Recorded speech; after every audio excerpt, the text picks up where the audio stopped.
కడప జిల్లా వేంపల్లి మండలం నందిపల్లి గ్రామంలో నూతనంగా నిర్మించిన శ్రీ పార్వతీదేవి సమేత మహానందీశ్వర స్వామి వారి విగ్రహ ప్రతిష్ట కుంభాభిషేక మహోత్సవాలు అత్యంత వైభవంగా నిర్వహించారు. ప్రతిష్టాచార్యులు కనుమల సత్యనారాయణ శర్మ నేతృత్వంలో ప్రత్యేక హోమాలు పూజలు జరిగాయి. కంచి కామకోటి పీఠాధిపతి జగద్గురు శ్రీ విజయేంద్ర సరస్వతి స్వామివారి స్వహస్తలతో నూతన విగ్రహ ప్రతిష్ట కార్యక్రమం శాస్త్రోక్తంగా జరిగింది. భారీగా తరలి వచ్చిన భక్తులు కార్యక్రమాలను తిలకించి అన్నదానంలో పాల్గొన్నారు.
శ్రీ గురుభ్యో నమః.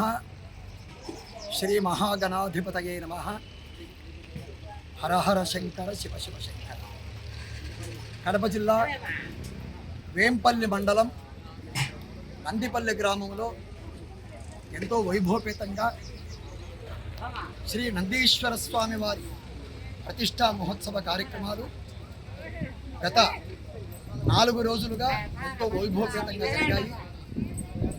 ఈ సందర్భంగా ఈరోజు ఉదయం 10:10 శ్రీ సర్వజ్ఞపీఠం కంచి కామకోటి పీఠాధీశ్వరులు శ్రీ విజయేంద్ర సరస్వతి స్వామివారి ఆధ్వర్యంలో ఉదయం 10 గంటలకు యంత్ర ప్రతిష్ఠ, విగ్రహ శివలింగ ప్రతిష్ఠ, కుంభాభిషేక మహోత్సవ కార్యక్రమాలు ఎంతో వైభవపేతంగా అశేష జనవాహిని మధ్యలో ఎంతో వైభవపేతంగా స్వామిగారి కరకమలముల చేత యంత్ర ప్రతిష్ఠ, విగ్రహ ప్రతిష్ఠ కార్యక్రమాలు ఎంతో వైభవపేతంగా జరిగాయి. కొన్ని వేల మంది జనాలు భక్త మహాశయులందరూ కూడా వచ్చారు. స్వామివారు కంచి స్వామివారు అనుగ్రహ భాషణం కూడా చేశారు. స్వయంగా వారి చేతుల మీదుగా శ్రీ నందీశ్వర స్వామివారి ప్రతిష్టా కుంభాభిషేక మహోత్సవ కార్యక్రమాలు ఎంతో వైభవపేతంగా జరిగాయి. దరిదాపు 32 మంది వేద పండితుల చేత ఈ కార్యక్రమం దిగ్విజయంగా నెరవేరింది.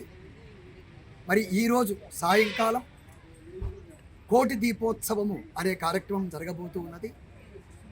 రేపు ఉదయం స్వామివారికి విశేషమైనటువంటి అభిషేకము, తదుపరి శాంతి కళ్యాణ మహోత్సవ కార్యక్రమాలు రేపు ఉదయం జరగబోతూ ఉన్నాయి. మరి ఈ ప్రాంతం యొక్క అదృష్టం కంచి స్వామివారు రావడం, వారి చేతుల మీదుగా ఎంతో వైభవపేతంగా ఈ ప్రతిష్టా మహోత్సవ కుంభాభిషేక మహోత్సవ కార్యక్రమాలు ఎంతో వైభవపేతంగా జరిగాయి. స్వామివారు కూడా సావధానంగా చాలాసేపు ఇక్కడ ఉండి స్వయంగా వారి చేతుల మీదుగా యంత్ర ప్రతిష్ఠ, శివలింగ ప్రతిష్ఠ, ప్రాణ ప్రతిష్ఠ, అభిషేకము, కుంభాభిషేకము, ఈ కార్యక్రమాలన్నీ కంచి కామకోటి పీఠాధీశ్వరుడు శ్రీ విజయేంద్ర సరస్వతి స్వామివారి స్వహస్తముల చేత ఈ కార్యక్రమం ఎంతో వైభవపేతంగా జరిగింది. అశేష భక్త జనాలందరూ కూడా ఈ కార్యక్రమాన్ని వీక్షించారు. స్వామివారి అనుగ్రహ భాషణం కూడా విన్నారు. స్వామివారి ఆశీర్వచనం కూడా అందరికీ ఇవ్వడం జరిగింది. ఓం స్వస్తి.